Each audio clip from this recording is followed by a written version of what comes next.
Man, what is up, guys? Real Diversity here, man. We're back with another video. I need to start screenshotting this. I'm gonna start. Actually, I'm gonna start with this one here.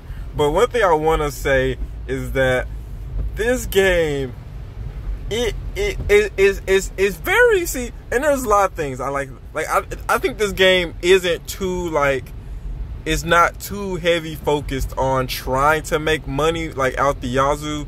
It's not throwing like ads out of our face. Obviously, you know, any app that throws ads in your face seems impoverished to me. Like you have to, like, that's how you, like, the only way you're gonna make money is not making a good game by putting ads in the game. Seems kind of like impoverished of an idea to do.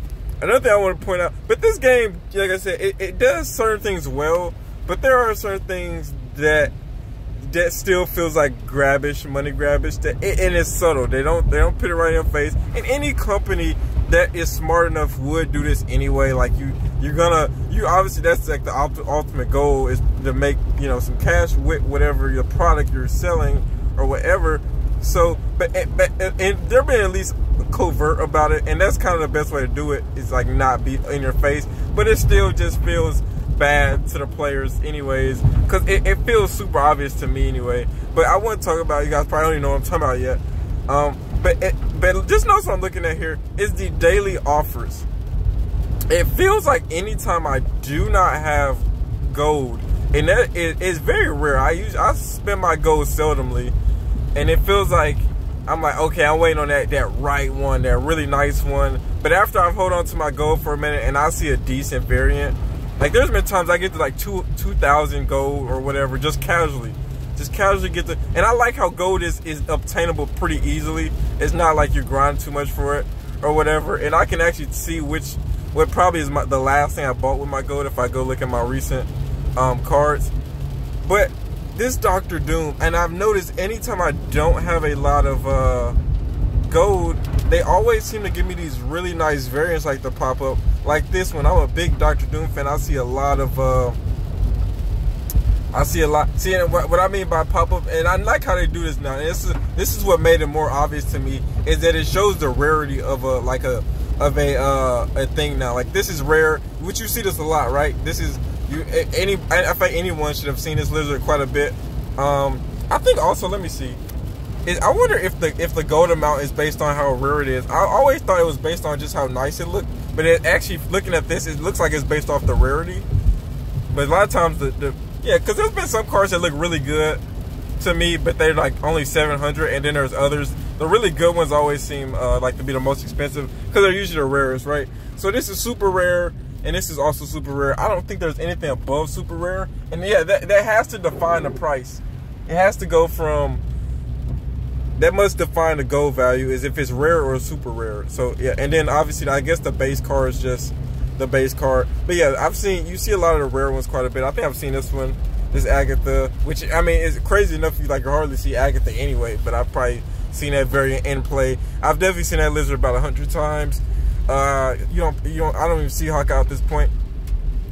But I noticed it seems like a lot of the super rares really pop out. The really good ones always seem to come out right around the time you don't have gold. And that could just be me. I need a good poll, a good sample size to kind of really confirm this. But if you have noted this, like, leave a comment. Let me know if I'm the only one. It always feels like, now I occasionally get the decent variant when I am just, let me go to my collection. I occasionally get the decent variant when I'm just like, it's never the crazy, oh man, I got to have that when I have the gold. It's usually always just me like, okay, well, I have a bunch of gold right now. Let me just get this variant's decent. I'll get it. Am I on recent right now? Oh yeah, probably the last one, Hitmonkey. I think this was decent, not a bad buy, but I probably spent 12 on this. I had the gold at the time, and I probably spent it on this. And I'm not a weller. I usually pay my season pass. That subscription should be good enough, right? I don't think I should have to spend too much more than that on the daily. And maybe, man, I have at times spent money on, like, just because I've had just almost enough gold, and I saw a really decent variant. But yeah, that is one. Oh Also, a keynote here is, if you did not notice, this is very unrelated to the video, but this Falcon just made me think of it. I got the actual Falcon recently. He was like the most recent card I got. But long before that, I got this variant Falcon. And I was like, oh, is that like how they give the cards now? Is they a variant? But I didn't realize that you can get variants that are even, you can even get variants of cards you don't have yet. And I learned this too. It happened to me twice with Master. Wait, how do I have this one? For some reason I have both Master modes. Okay, that's interesting. I thought I only unlocked this one, but okay, I guess I have both Master mode. Okay, people were talking about how hard it was to get this card. Either I don't think a lot of the content creators, I really don't think they know too much about where a lot of the cards are in pools and series or whatever, or something. Maybe the system's just random at times. But this was definitely not a season card they gave out, so I don't remember getting him twice. I don't know. I'm gonna have to go in my thing and see when I got him. But I just remember they was talking recently in a podcast of how it has Master Mode is a good like card, but like not a lot of people have their hands on it yet. And I could be the wrong person here, but I have mode and I am not a pool 3 complete at all. I think I'm still missing. Well, I got, who am I? Well, if I'm just, I'm missing Mysterio. I don't know, is he pool 4? Is that what Mr.? That might be why I'm still missing a few cards. I might be confused as to, well, I know in the, how much, what do we got? Another week or something? Oh, this Ghost Rider is crazy. And another thing about the Ultimates is, about that, is do they have different sound effects? Do they have different, I don't see Ultimates a lot. I don't run into, I guess, Whalers a lot. But is there anything different with the Ultimate version of a card, that, like, what's different? Or is this like the highest, or is this like just greater than super rare? Is that what this is greater than super rare, or does Ultimate actually have some type of value to it? Does it change the sound effects? Does it change the visual effects on whatever their ability is? When you played it, before you play the card, does it give a different effect there? That would be really integrated and interesting to see. What else was I coming down here to see? Oh, was that it? Oh yeah, well, how long until the next free card? So 3 days and I get another Series 3 card. And I can be patient this time. I finally got all the, you guys don't believe how long it took me to get certain cards that I waited so long for. For example, She-Hulk. I got She-Hulk pretty recently, and I have just not put her in any decks, and it just, I tried to do a Death Wave deck, but it didn't play out too well because I'm still missing Deadpool. I feel like that's kind of hurting me a little bit, but other than that, yeah, that's another pool 3 card I think I'm missing is Deadpool. Still, other than that though, it just did not feel that great, the She-Hulk Death combo. But I mean, it felt like great power, like always. It felt like I always had like great power. It's a solid deck. I think a lot of decks I don't think I'm playing right, or I'm not approaching the deck right, which is what causes me to not win all the time. But yeah, if you got a great approach on the deck, you're in good shape, honestly. So, was there anything else here I wanted to mention? Yeah, if someone can give me more details on the Ultimate, I might do my own little research on that and see like how much, or does this affect the what does this affect? Anything? Or does it affect nothing? Is it just the best? Is it just the best art you can get for a card, or what? Like, does anyone know about that?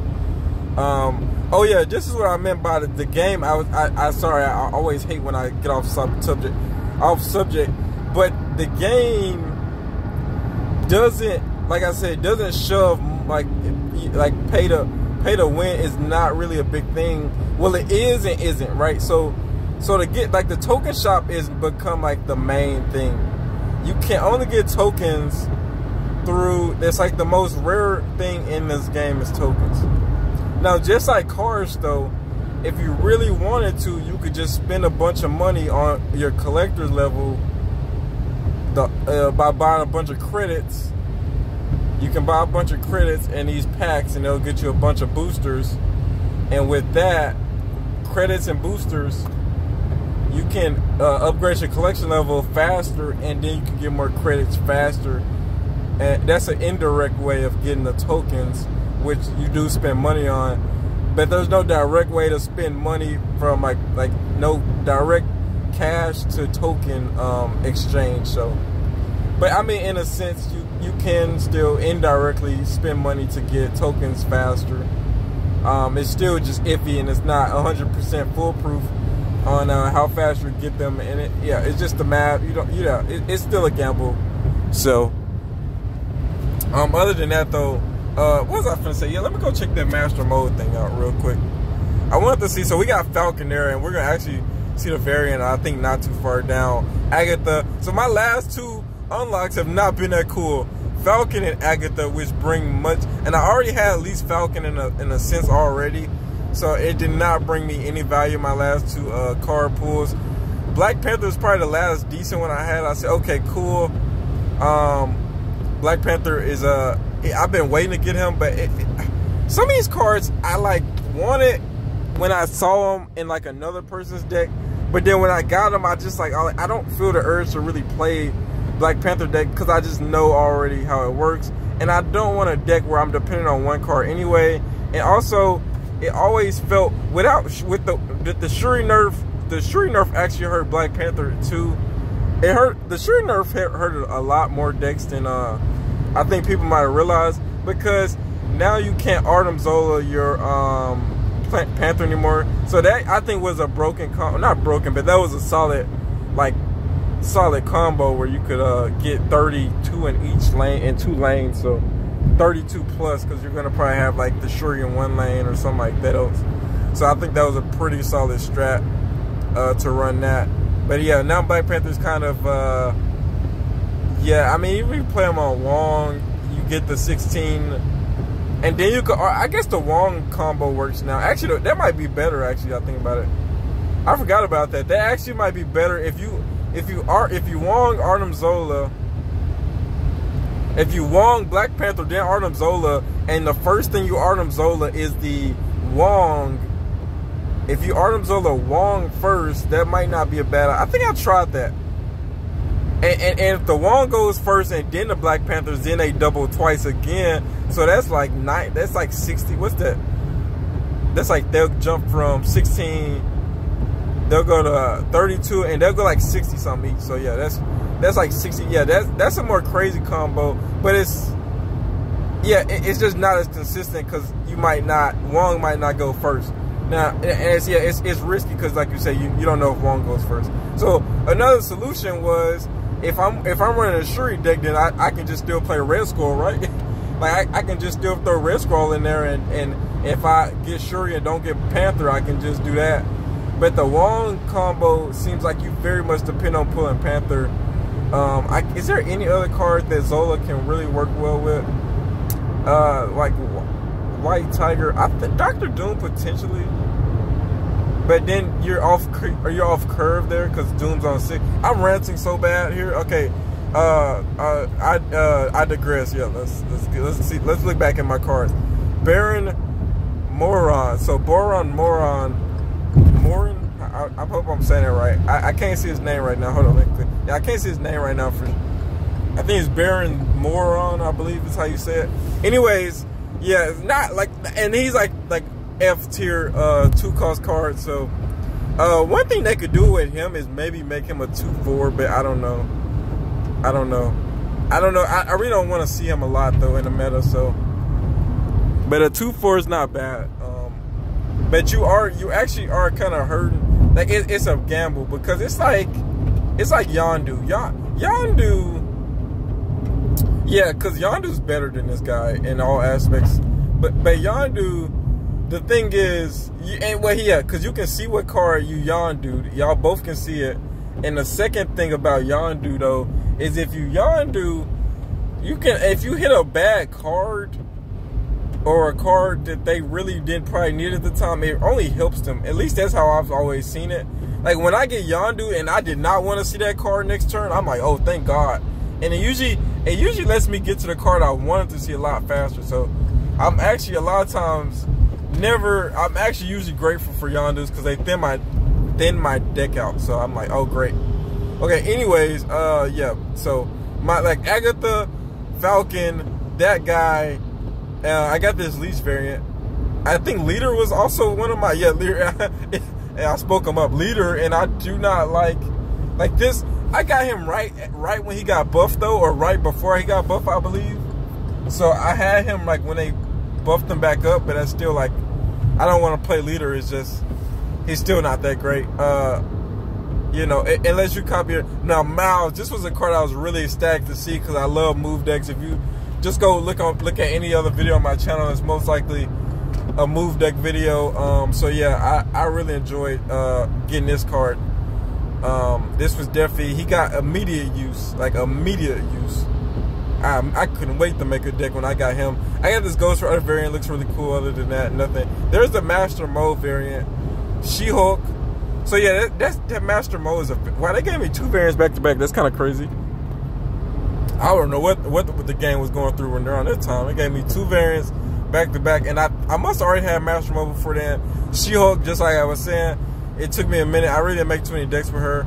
But yeah, these are the cards I want to see. She-Hulk, give me Miles. These are some cards that can immediately go in decks, immediately make some changes. Orca, did not like to see that. Yellow Jacket, kind of one of them earlier cards you want to see. You don't want to see them so late in the game. On your pool 3 pools, in my opinion. Kingpin, not bad. Onslaught variant, doesn't matter. We've been had him since day 1. Beast variant, so yeah, I mean, not Beast, not variant, but yeah, Beast was great. Beast was great to see.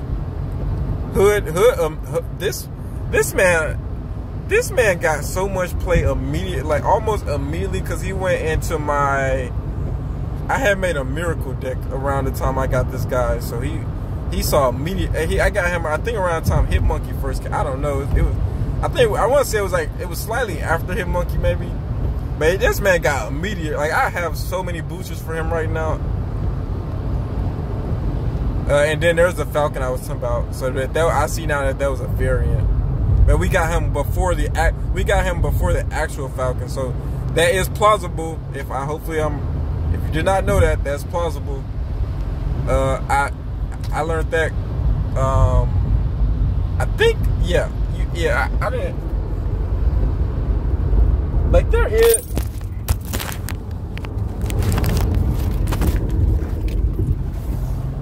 Sorry about that. Oh my God, I just realized this might not have audio to it. Gosh, I pray this video has audio, but I don't know if it does or not.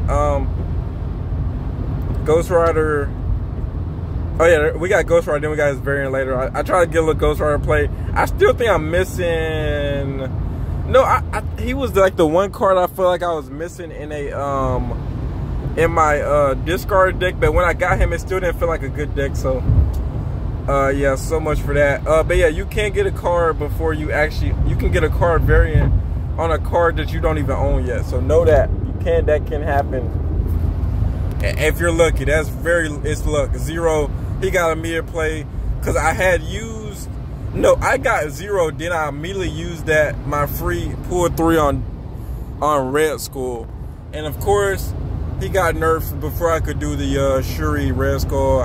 Before I could be oppressive. Bass has gotten a lot of play too in recent days. Yeah, Drax didn't care.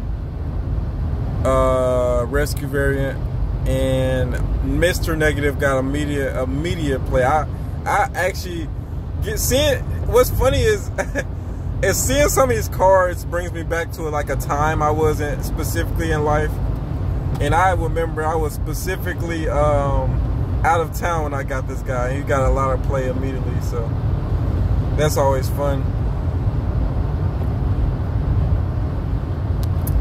Helicuria. Another card I thought I wanted to see in my discard deck, but then I realized I didn't want to see him because he dropped 6 drops. So if he gave just 3 random cards, he would be okay. But you get like, so this is what I wanted.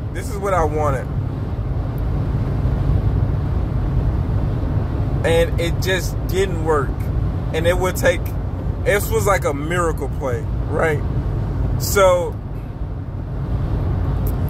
you would basically play one. You basically, this is how it's like the perfect discard strategy right here.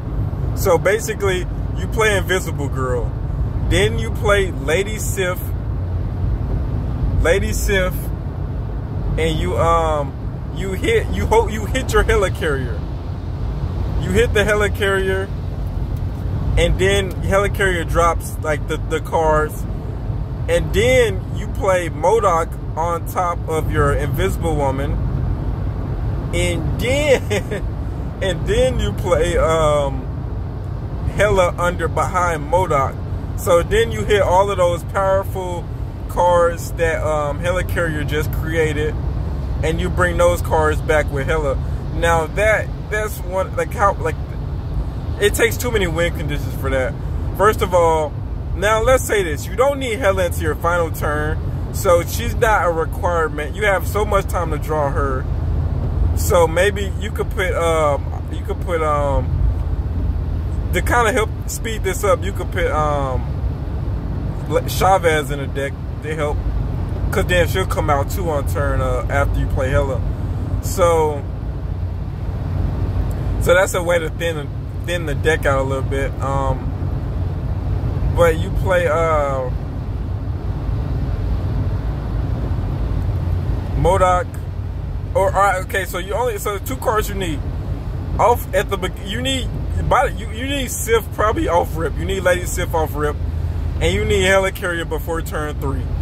You also need Invisible Woman.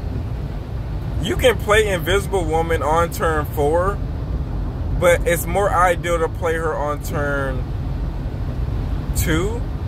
But yeah, you could wait and play her on turn 4, then MODOK, then Hela behind that. So you don't need MODOK until turn 5. You don't need Hela to turn 6. If you started with like, but you would need to pray to start with helicarrier and Lady Sif and Invisible Woman, if we're being honest. But you have like 4 turns to pull her before, you know. But if you start with Lady Sif and helicarrier, then you're already in good shape there. But yeah, man, that's all I kind of wanted to say. I go really farther down into my Magneto. He was a great pick. He was one I was waiting on. Goose was actually a pretty solid one. Bishop, that's a variant actually. I don't know when we actually got. Is Bishop actually a pull 2 card now I think about it? Is that a pull 2 card? But anyways, man, hopefully you guys can hear this audio, because I just realized my phone is connected to, yeah, I don't know if the audio is clear right now or not, but hopefully it is. If it is, I hope you guys enjoyed this video, man. Real Diversity, we're out. Peace. This really was a rant about the financial state, or the money grab that is Marvel Snap. Now, Marvel Snap's actually okay about it. It doesn't, like, you don't have to spend any money on this game to enjoy it, and you still can make decent progression. And I feel like it's not pushing in your face pay to win. Now, it's such a good game that I feel like a lot of people would like immediately get on here, and they just like play, and they're like, all right, I'm gonna spend some money on here. I need to get some more cards. I don't like where I'm at in my deck, things like that. So yeah. And I know it's like content creators like to make like Smurf decks, if you will, and I always like laugh at it, because it's like why? Like you can just like make a restricted deck, you know, on your own, without like, you know, because then it just seems, I don't know, it seems just like going from like a full collection to like a new empty collection just doesn't seem that fun to me. Until you get to maybe pull 3, then it's kind of fun to kind of unlock new cards as you go, and then make new decks or something. I don't know. I guess it's just a way to like to relive making decks on the fly or whatever. But either way, man, that's all I have to say this video. Let me see let me look at the one more card. That's a variant, Mariah Hill, and we're still missing Agent Coulson. I don't know if that's a pull 4 or what. I do not have Agent Coulson yet. I've heard good things about Agent Coulson, and the moment I get him, we're making a Devil Dinosaur deck, because Yeah. Also, yeah, speaking of Devil Dinosaur Day, it made me just realize Sinnoh's a really good card that fits. He's like I think a starter card that still is viable even in the highest level. Now, a lot of cards, like Onslaught, maybe, if you will, is like it's just a few cards you get off like rip that are still kind of viable. I think Onslaught was a starter. Oh, Odin for sure still gets a lot of play. He's a 6-drop. Mostly 6-drops, no matter how early you get them, are still viable. Except maybe Hulk, but that might change with the new season and what's his name that changes that effect for Hulk. But anyways, man, I'm ranting long enough, man. Hope you guys enjoyed the video. If you did, like, subscribe. If you're still here, you definitely did. No, I'm just playing. But if you enjoyed the video for real, please leave a thumbs up. That'd be great. We're out of here, man. Real Diversity. Peace.